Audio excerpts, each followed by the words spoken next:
All right, try this one out, see what you can get out of it. Graph's not part of the question. I'm going to solve it now. So, wants to know the only point of inflection on the curve. So it's giving you the problem kind of gives you a little hint right at the start. It says it's only the only point. So that means you're looking for one point, right? But to really be able to do this problem, you need to know what inflection is. And inflection, most of you probably already know this, but is the rate of change of the slope of the function, or the tangent line of the function.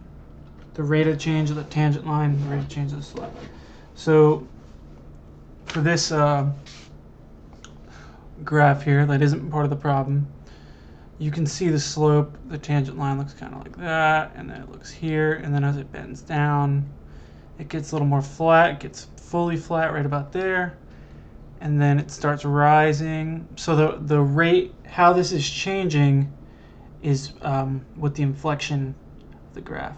Now, when it says inflection point, that's referring to the point where you start going from a positive rate of change to a negative rate of change, or a negative rate of change to a positive rate of change. So in this example that I have here, you can see that the slope was increasing from right about here to the inflection point. Now you'll see it start dropping.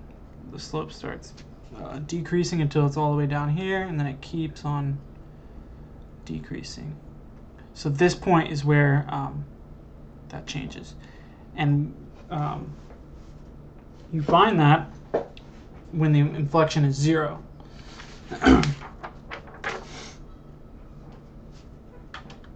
So let's start taking the derivative. First, let's find the tangent line function.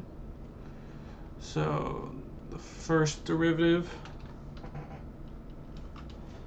is 6x squared plus 8x. So this is the tangent line.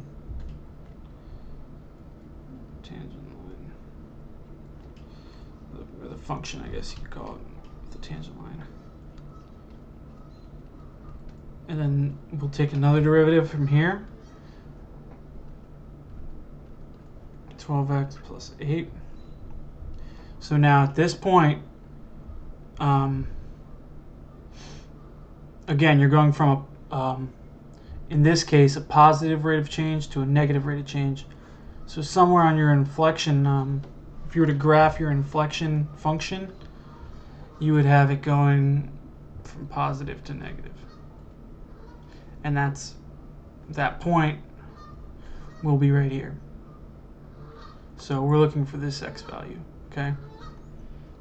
And setting this to 0 will give us that. So now it's pretty simple.